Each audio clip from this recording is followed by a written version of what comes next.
હતાઈ ગબરીનો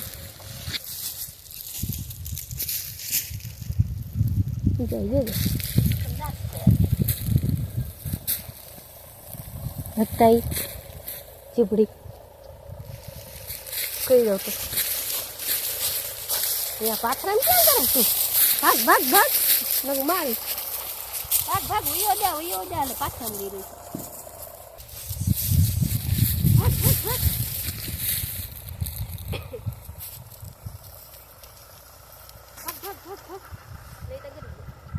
આને પકડાવ દેવું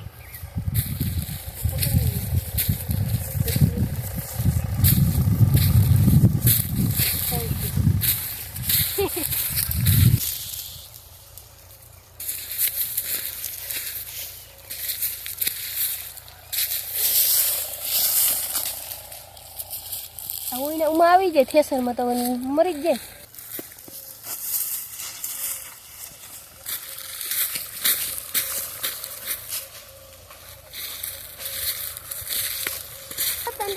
રસ્તા જાય પણ રસ્તા જાય આનું ધ્યાન રાખવાનું જો હેઠે હરિયા હોય આપણી આખી વાડીમાં જો કાયમ રખડતો હોય કાયમ દેખાડો જ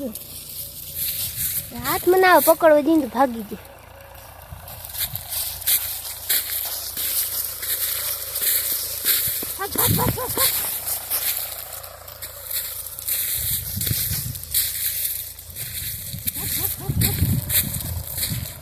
સીધો હોય જા સીધો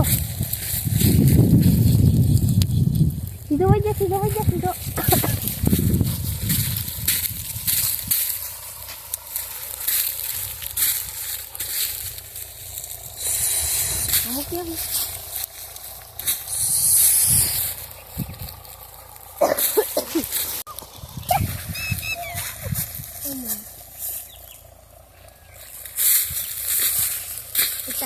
જેવું લાગે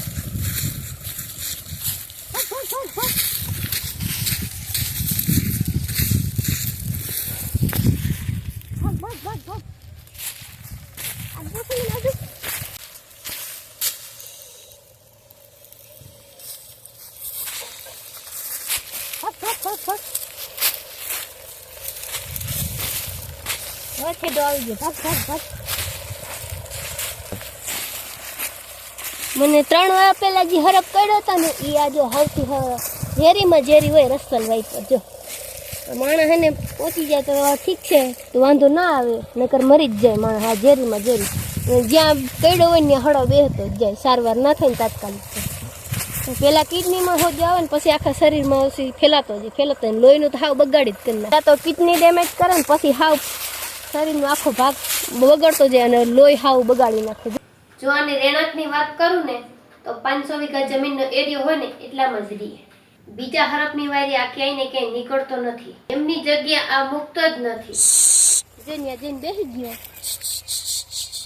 મેં ક્યારેય એકેય હરપને મારતા નથી મને કઈડા પછી ઘણી વાર દેખાડો દીધો આ હરપ આથી બીજા ઘણી પ્રકારના હરપે મને દેખાડો દીધો પણ અમે ક્યારેય મારતા નથી આ જો જાડીમાં વયો ગયો હવે રામ જાણે ખેડૂત થવું કઈ હેલી વાત નથી જીવોલા ખુરશી ઉપર બેઠા ભાવ નથી દેતા ને એને કાંઈ ખબર નથી અહીંયા આવો ને તો ખબર પડે કે ખેડૂત દિન રાત કેટલી મહેનત કરે છે ને આવા તો કેટલા એને દિન રાત હાથમાં ને પગમાં આવે છે આવા હરપના મોઢામાં કેટલાય ખેડૂત હાથ નાખે છે દિન રાત એમને અનાજ નથી પાકતું અનાજ પાકવું કઈ હેલી વાત નથી અને પાછું તો સિટીમાં તેલનો ભાવ વધે તો બજેટ ખોરવાઈ જાય અહીંયા આવો તો ખબર પડે આવા હરપના મોઢામાં હાથ નાખો ને તો ખબર પડે કે કેટલું અનાજ પાકે અને કેટલું લેવું સહેલું છે એમ જય શ્રી કૃષ્ણ જય મુરલીધર